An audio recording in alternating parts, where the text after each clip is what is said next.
She walked slowly down the cracked sidewalk, head down, hoping no one from school would notice her shoes.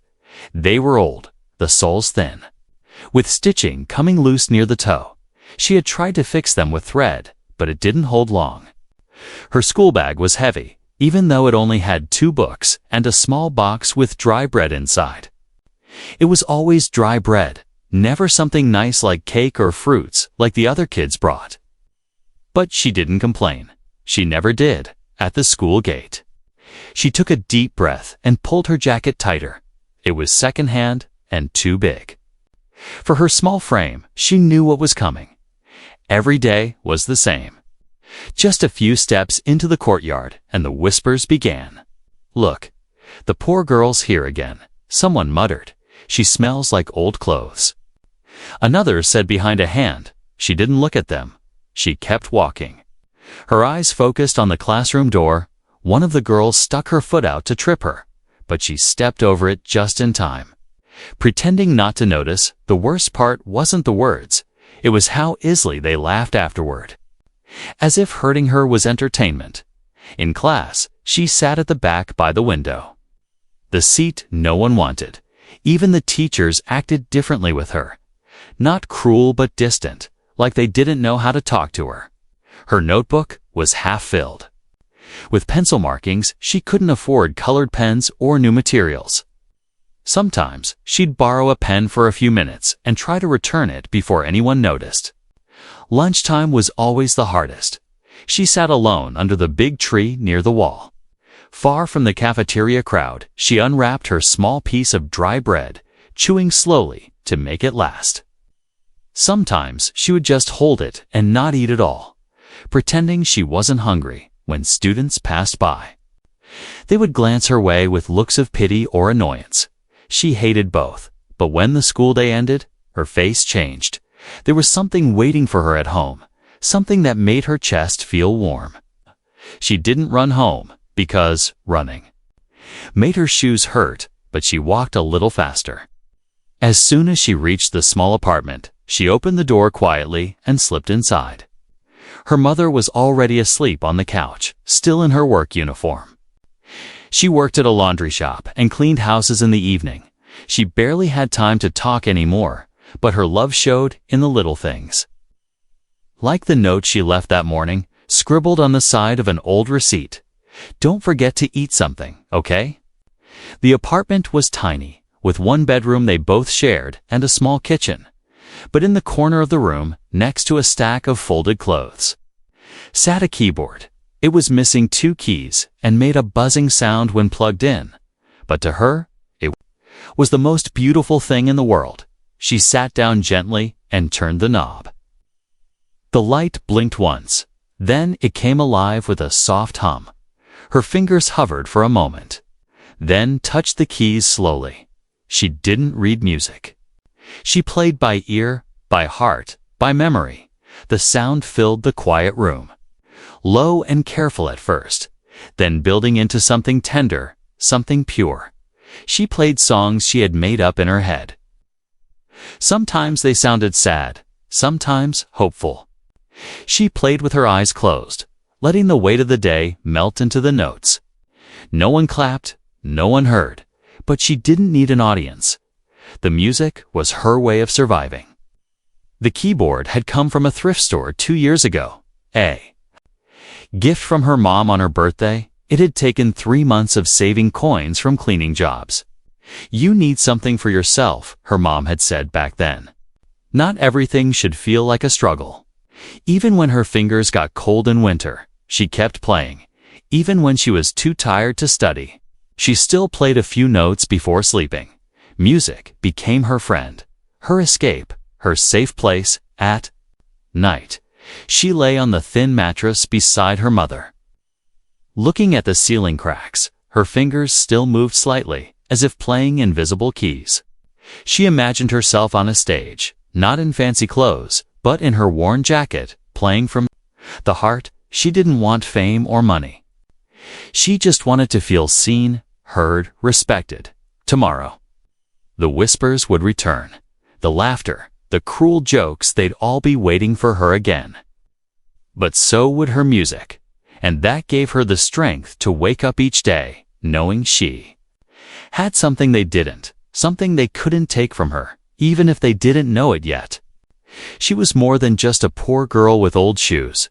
She was something powerful, something they would one day clap for.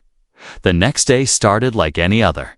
She woke up before the sun, the air still cold. Her mother had already left for work, leaving behind half a boiled potato and a note with a small heart drawn at the end. She got dressed in the same clothes she wore yesterday, brushing her hair as neatly as she could. There was no mirror in the house, just the microwave door, which showed enough of a reflection to make sure her hair wasn't too messy as she walked to school. The streets were quiet.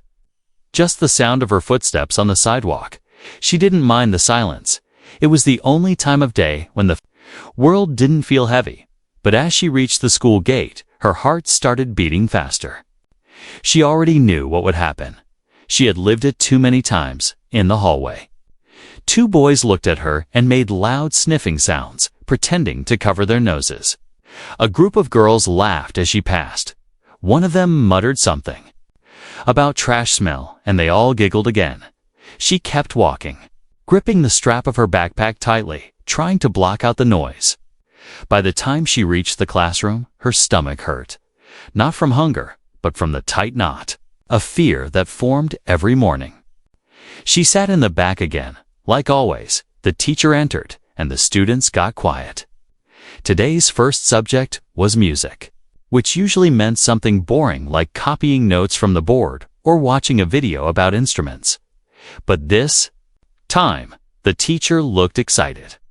She clapped her hands and told the class there would be a small school event in 2 weeks, and they needed someone to play piano during the welcome segment.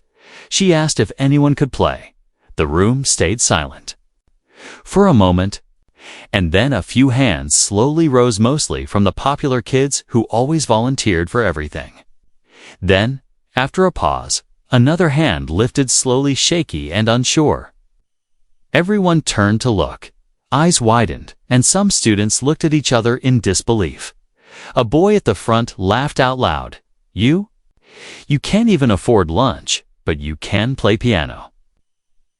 The room filled with quiet chuckles, and someone whispered, "Maybe she plays with broken keys, just like her broken shoes." The teacher's smile faded. She raised her hand and told everyone to stop. Her voice was firm, but not angry. Then she looked at the girl in the back and asked softly, "Would you like to show me what you can play after class?" She just nodded without saying a word. Her cheeks were red, not from shame, but from trying to hold back the tears. The rest of the class passed like a blur. She didn't hear much of what was taught. Her hands felt sweaty, her heart beating fast. She had never played in front of anyone but her mother. The thought of playing at school where people laughed at her every day felt scary, but also like a tiny window had opened and a little light was coming through. When the final bell rang, she waited until everyone had left. The classroom felt too quiet, too big. The teacher smiled and walked to the old upright piano in the corner. It was dusty and a bit out of tune, but it still worked. "Go ahead," the teacher said gently. "Just play what you feel." She sat down slowly, her legs trembling a little. Her fingers hovered over the keys. She closed her eyes for a second, then pressed down gently. The first note echoed softly in the empty room, then another and another. Her fingers moved with care, but also with something deeper, something she had carried for years without words. The teacher didn't move or speak. She just listened, her eyes watching closely. Not just the hands on the keys, but the emotion in the music. It wasn't perfect, and a few keys made funny sounds, but none of that mattered. The melody rose and fell like a story being told without words, sometimes slow and sad, other times full of quiet hope. When the last note faded, there was silence for a moment. The girl didn't look up, afraid of what she might see. Then the teacher clapped. Once, slowly, then again, smiling wide. That She said softly, was beautiful. The girl looked up, her eyes filled with disbelief. You play with heart, the teacher added. And that's something not everyone can do. She didn't know what to say. She just nodded and whispered. A small thank you. The teacher told her she wanted her to play at the assembly. Not because of pity, but because her music deserved to be heard. She promised to help her prepare, to let her practice during lunch breaks if she wanted. As she left the classroom, something felt different for the first time. Someone saw her for something more than her clothes, her shoes, or her lunch. Someone had listened not just to her music, but to her, and that changed everything. After the performance, everything felt quiet. Not just around her, but inside her too. It was the kind of quiet that comes after something big. Something that takes all your energy and leaves you feeling empty, but also calm, as she walked back. To her seat, people made way without saying anything, but their silence felt different. Not cold, not mocking, just quiet. She sat down. Her hands still a little shaky. She folded them in her lap and looked at the floor. The sound of clapping was still ringing in her ears, not because it was loud, but because it was something she never thought she'd hear for herself. It felt strange, but also warm, like something was slowly unfolding in her chest. The rest of the program continued. Other students came on stage. Some danced, others sang. But she barely heard any of it. Her mind kept going back to the keys, to how her fingers moved, to how the notes filled the gym. She didn't know how many people liked it, or if they were just being polite. But the teacher had clapped first, and that meant something real. When the event ended, students started to leave. Some rushed out as usual, laughing and chatting. But a few stayed back. One girl from the same class walked over slowly, holding her phone in her hand. She didn't say anything right away, just stood there, awkwardly. Then finally said, "You were really good," before walking off again. It wasn't much, but it was more than she had ever received before. And that little sentence kept repeating in her head as she walked home later that day. The streets looked the same, her apartment still small, but inside her, something had changed. Her mother opened the door and immediately pulled her into a hug. "How was it?" she asked. "Did they listen?" The girl nodded quietly. Resting her head on her mother's shoulder, they clapped. She whispered, even the teacher smiled. Her mom just held her tighter, not saying anything more, but her eyes said everything that night. They shared the last piece of bread and sat together in the corner while she played the same melody again on her old keyboard. Some of the keys were sticking now, and the sound wasn't clean, but it didn't matter. In that small room, under a flickering light bulb, her music felt bigger than ever. The next day at school, something felt off, not in a bad way, but unfamiliar. Usually, she would walk through the halls unnoticed or laughed at. But now, people looked at her differently. Some smiled politely, others looked confused, unsure if they should say something. One boy gave her a small piece of candy at break and just walked away without a word. She still sat alone at lunch, but the silence around her was no longer heavy. It was peaceful. She opened her bread quietly and ate slowly. This time not hiding it. She looked up once and saw someone watching her, not with pity, but curiosity. That was new. But even with the small changes, a part of her stayed careful. She had learned not to trust too quickly. One nice word didn't erase the years of laughter and whispers. Still, she allowed herself to feel something close to hope. Not loud, just quiet and steady, like the first note of a new song a few days later. The teacher called her after class and handed her a printed form. It was for a local music event being hosted in town, not a big competition. Just a gathering of young musicians to perform. "I think you should go," the teacher said. "They need people who play from the heart." She stared at the paper, unsure, her mind filled with doubts. What if they laugh at me? What if I don't belong there? She asked softly. The teacher just smiled and replied, "You already belong because you care about your music, and that's enough." She took the form home and showed it to her mother. Her mom didn't say yes right away. She looked at the cost written at the bottom, a small fee for entry, something they didn't have extra money for. That night, her mother stayed up late, going through an old cookie jar filled with coins and small bills. She came to her and said, "We'll make it work." It wasn't just about music anymore. It was about believing, about trying, even when the world had taught her to stay small. The next few days were filled with practice again, but this time, she played with a different kind of energy, not to prove something to others, but to show herself that she could keep going. Each time she pressed a key, she remembered the silence after the performance, the claps, the girl who complimented her, the teacher's smile, and her mom's tired but proud face. Those moments became part of her music now. Woven into every note like threads in a warm blanket, the event was in 1 week, and she didn't know what would happen there. She didn't know if anyone would care, or if she'd mess up on stage. But this time, she wasn't playing to be liked or accepted. She was playing because it made her feel alive. The music event was getting closer with each day, and she could feel the pressure building inside her. It wasn't the same kind of fear she felt back when kids at school mocked her. This was something different. It was nervousness mixed with excitement. Like standing at the edge of a cliff, but knowing there might be wings waiting if she jumped. She practiced every evening after her mother came home from work.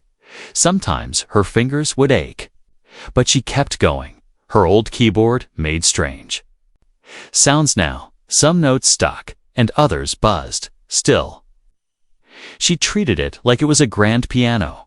Her music was never perfect, but it was full of feeling. That was all she had to give, and she gave it completely. Her mother watched her quietly most nights, sitting in the corner, feet tucked under herself. Even though her body was clearly tired, she didn't speak much, but her presence meant more than any words. Every now and then, she'd say something like, "You added something new in the middle," or "That part felt stronger tonight." Little things, but they mattered.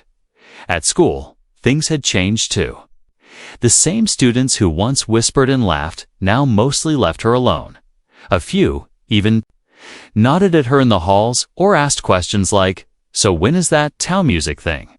She answered softly, not with pride or shyness, just quietly, like someone still learning how to be heard on the day of the event. The morning felt heavy and strange.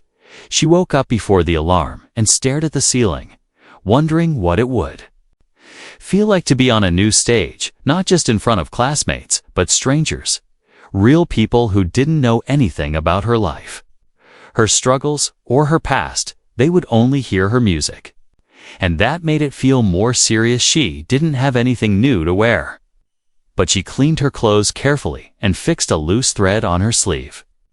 Her mom helped brush her hair and tied it back with a faded ribbon, the same one she used to wear when she was younger. Her shoes were still old, but she wiped them clean, trying to make them look presentable. That's all she could do. They took a bus to the town center. It wasn't far, but the ride felt long. She sat quietly, holding her hands together, rubbing her fingers every now and then to stop them from feeling stiff. Her mom sat beside her, calm, but she kept checking the event flyer in her purse, as if afraid they might forget something important. When they reached the venue, a small building with wide glass doors and wooden floors inside, she felt something tighten in her chest. There were other kids there, all dressed better, some holding real sheet music, others practicing on small portable keyboards or humming to themselves. Most of them had someone with them, parents, music teachers, siblings. Everyone looked prepared. She didn't speak to anyone, just followed her mother quietly to the check-in table. A kind lady gave her a number tag and pointed to a row of chairs. She sat down, watching the other performers. Some looked confident, others nervous like her. But none of them looked like they came from where she came from. When it was her turn, a volunteer called out her number. Her mom squeezed her hand and whispered, "Just do what you always do." She nodded once and stood up. Her legs felt like they were floating, not really touching the ground as she walked up to the piano on stage. The room wasn't huge, but it felt massive. Rows of chairs stretched in front of her. And though not all were full, it still felt like too many eyes. She sat down slowly, adjusted the bench, and placed her hands gently on the keys.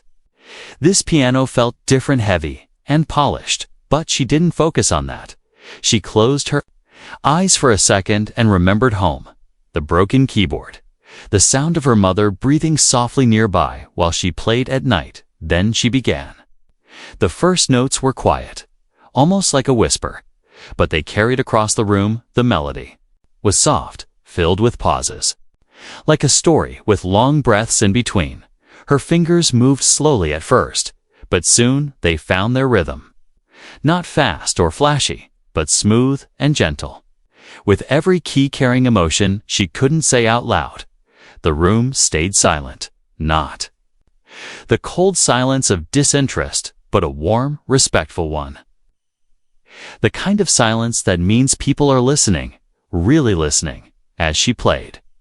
Her mind didn't think about the audience, or the stage, or the fact that she didn't have perfect clothes. She just played. Because playing was her way of being alive. When she finished, she kept her fingers resting on the keys for a few seconds, letting the last note fade completely. Then she slowly lifted her hands and stood up. There was a pause and then clapping. It wasn't wild or loud, but steady and kind. The kind of clapping that said, "We felt that." She walked back down, with her heart full and her hands still trembling. Her mother stood near the door, waiting with open arms. She didn't ask how it went. She didn't need to. Her smile said everything. That night, back in their small apartment, they didn't talk much. But the silence felt good. She sat by the keyboard, not to practice, not to impress anyone, but just to play for herself. The music felt different now, not because of the audience, but because she knew something had changed. She had stepped out into the world, and for the first time, the world had listened. She couldn't sleep that night. She lay in bed, staring at the ceiling, her hands resting on her chest, still remembering how they moved across the piano earlier. The sound of the classroom was still in her ears, the echo of the notes, the silence. After she played, the teacher's soft claps. For the first time, something had shifted inside her. It wasn't confidence exactly, but a feeling she hadn't felt before, tiny flame. Like maybe she wasn't invisible after all. The next morning, she woke up early. Her mom had left another small note with a half piece of boiled egg and some tea. "You can do anything," it said. Those few words made her smile for the first time in days. She washed her face, tied her hair back tightly, and wore the same clothes again. But today, they didn't feel so heavy on her skin. When she reached school, she tried not to look around too much. She didn't want to give anyone a reason to start whispering again. But the moment she walked into the building, she felt the stares. A few students glanced at her. Some even stopped talking mid-sentence. One of the girls from the front row raised an eyebrow and nudged her friend. "She's really going to play at assembly." The friend whispered, but not softly enough. She ignored them. Her steps were steady. She knew they didn't understand. They had pianos at home that no one touched. She had a broken keyboard that lived and breathed with her sadness. Her dreams, her nights without dinner, she knew she wasn't like them. But maybe, just maybe, that was her strength. The teacher met her at the music room during lunch. The piano had been wiped clean, and a chair was waiting for her. "Come in," the teacher smiled. "Let's see what we can work on." She sat down, took a deep breath, and began to play the same melody from the day before, but this time with more courage. The teacher watched and gently suggested a few changes. "Try slowing this part," she said. "Let it breathe." Day by day, she kept practicing. Some days, she stayed after class. Other days, she came in during break. The teacher always waited, always listened, never rushed. She didn't ask about the girl's life or what her family could afford. She only asked what the music made her feel, and that made all the difference. At home, the keyboard buzzed more than usual. A few keys didn't work at all now, but she didn't mind. Her fingers knew how to skip them, how to find a new way to reach the same feeling. Her mom came home tired, but sometimes sat on the floor with her back against the wall just to listen for a few minutes before sleep. "You're getting better," she would whisper. "Your father would have been proud." The day of the assembly grew closer, and with it came the whispers again. Some kids rolled their eyes when the teacher announced the performers. Others joked that maybe she would trip on stage or forget the notes. One boy even said she's only getting attention because everyone feels sorry for her. But their words didn't hit the same anymore. Not like before. They didn't cut as deep because now she had something strong inside her. Stronger than insults music, real music, made with nothing but emotion and worn fingers. And someone finally believed in her. Still, there were nights when she doubted herself. Lying in bed, she would wonder if she was making a mistake. What if she messed up? What if the whole school laughed? What if her hands froze when she sat in front of everyone? But then she would sit up, walk quietly to the corner of the room, and play just one song, soft, slow, filled with all the things she couldn't say. With words, when she finished, she'd feel calm again, as if the music had reminded her who she was. One afternoon, the teacher gave her a printed sheet with the official event program. Her name was listed as the opening pianist, the very first act. She stared at the paper for a long time, running her finger over the letters like they might disappear if she blinked. It felt real now, more real than ever, back at school. Some students still laughed when they passed her, but others had gone quiet. A few even looked curious. One girl from her class stopped her near the lockers and asked, "Is it true you taught yourself?" Without lessons or anything. She just nodded, and the girl didn't say anything more, just walked away slowly. Something was changing. And not just inside her. Maybe it was small, like a tiny crack in a wall. But it was there. The wall that separated her from everyone else brick by brick. It was shaking, and she hadn't needed money, or clothes, or friends to do it. Just a broken keyboard and a heart full of sound. She didn't know what would happen at the assembly. She didn't know if the crowd would clap or stay silent, but deep down, she had already won something no one could take away. She had turned pain into music, silence into strength, and loneliness into a melody. And now, the whole school would hear it. The day of the assembly finally arrived. She woke up before sunrise, not because she had to, but because her eyes opened on their own. Her heart was already beating fast. She lay still for a few minutes, staring at the ceiling, listening to the soft sound of traffic outside, and trying to calm herself, but her stomach was already tight. With nerves, her mom had the day off and surprised her with a hot cup of tea and half a piece of toast. It wasn't much, but it was warm, and in that moment, it felt like everything. Her mom gave her a long hug before she left, no matter what happens today, she whispered. You already made me proud. She walked to school slowly, gripping the handle of her worn-out backpack.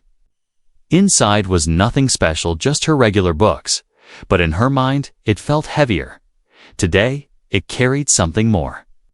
Something she had worked on for days, something she had poured her whole self into. Her fingers tingled with tension, like they were already remembering the keys they would soon press. When she reached the school, the building looked the same, but to her, it felt different, as if today even the walls were watching. Inside, the gym was already set up with rows of chairs and a small wooden stage. The old school piano stood to one side, polished and ready. She stared at it from across the room for a long time, feeling the weight of everything that led to this moment. The teacher found her near the back, gave her a soft smile, and handed her a small bottle of water. "You'll be fine," she said calmly. "Just play like no one's watching." But that was hard to imagine, because soon the entire school would be there. Teachers, students, maybe even some parents. And all eyes would be on her. She sat near the stage. As the gym started to fill, the noise grew louder, voices bouncing off the walls. Some students looked her way, some whispered, some just scrolled on their phones without a care. Her hands were cold, and she kept rubbing them together, trying to feel steady. A few minutes before the start, the teacher walked up to the microphone and asked for quiet. Everyone settled into their seats. The lights weren't bright, but she still felt exposed, like she was standing under a spotlight already. And now the teacher began. "We'll open today's program with something special." The teacher's eyes met hers for just a second, then looked back at the crowd. "Please welcome one of our own, who will share with us a moment of music." A few people clapped softly. Some just looked around. She stood up slowly, her legs trembling. Her shoes made soft taps on the wooden stage as she walked toward the piano. It felt like her whole life had led to this short walk, just a few steps, but each one felt like a mile. She sat down and adjusted the bench. Her fingers hovered over the keys, shaking slightly. The noise in the gym faded, and a deep silence settled in. A few kids in the back giggled quietly. But she didn't look. Her eyes were on the keys, her heart pounding in her chest. She took a breath, let it out slowly, and began to play. The first notes were soft, barely above a whisper. They floated gently through the room, like a breeze. Brushing across the walls, slowly, her hands began to move with more confidence. The music wasn't loud or flashy, but there was something in it, something real.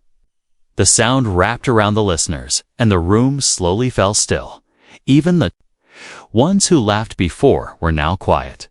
Some leaned forward slightly. Others looked down, unsure what to feel. Her fingers moved like they were remembering a story only she knew. The music grew, not louder, but deeper, full of the things she never said out loud: loneliness, dreams, pain, hope. One teacher wiped her eyes without realizing it. A student near the back, the one who had joked the loudest before, now looked down at his lap, not laughing anymore. The girl on stage didn't notice, or maybe she did, but she didn't play for them. She played for herself, for her mother, for every night spent practicing while hungry and tired. The melody rose and then fell, like waves on a quiet shore. And when it ended, there was silence, complete silence. For a long moment, no one moved. Then one person clapped, soft and slow. Then another. Then the whole room filled with applause. Not the kind given out of politeness, but the kind that comes when something honest touches the heart. She stood slowly, her hands still trembling. But now, it was from something else: relief, maybe, or something like peace. She bowed once, then stepped off the stage. She didn't smile, not yet. But there was something in her eyes that hadn't been there before, as she walked back to her. See, people looked at her differently now. Some still didn't know what to say. But they watched her with quiet respect. For the first time, she didn't feel small. She felt seen. Days passed after the event, but the memory of that stage stayed fresh in her heart. Every time she closed her eyes, she could still feel the piano keys under her fingers, the silence of the room, and the soft clapping that followed. It was the first time she felt like her music had truly reached someone outside of her home, outside of her world. She didn't win any trophy that day. There were no certificates or cameras pointed at her. But what she took home was far more important: confidence, the quiet kind. The kind that doesn't need to be loud to be strong. It lived deep inside her now, like a little flame that couldn't be blown out anymore. Back at school, things weren't perfect. Some kids went back to ignoring her. A few still whispered behind her back. But something had shifted one afternoon during break. A girl walked up and asked her if she could teach her how to play a simple song, not to laugh at her, not as a joke, but genuinely. She didn't say yes right away. But after a long pause, she smiled and nodded. And so, during lunch breaks, she began teaching little parts of what she knew. One student at a time, sometimes two. It wasn't a formal class, just quiet moments around the music room piano. She didn't see herself as a teacher. But when she saw the way their eyes lit up after playing just a few notes, she knew how much it meant. The teacher who believed in her continued to guide her too, encouraging her to write her own songs. "You've lived so much in silence," its teacher once said. "It's time the world hears your voice through your music." So she began writing, not on fancy paper, but in the corners of old notebooks and the backs of school worksheets, just little pieces at first, melodies, lines, short stories written in sound. At home, the broken keyboard still sat in the corner, still buzzing, still missing a few keys. But to her, it was priceless. Each sound from it reminded her of where she came from, what she survived, and what she had grown into.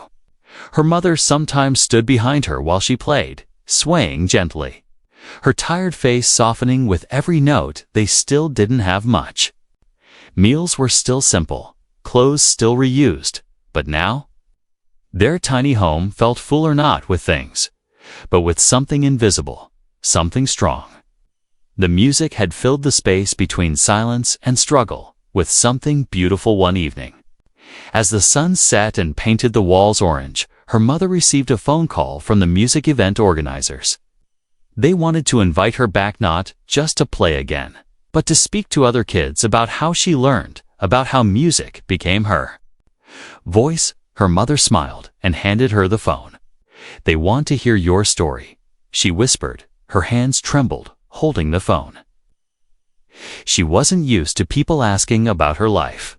Most of the time, it was something she'd tried to hide. But now, someone wanted to hear, not out of pity, but because they were inspired. She said yes, softly. And when she hung up, she sat quietly for a long time, letting the moment sink in. Few weeks later, she stood on another stage, this time not to perform, but to speak. Her voice shook at first. Her fingers clenched tightly behind her back.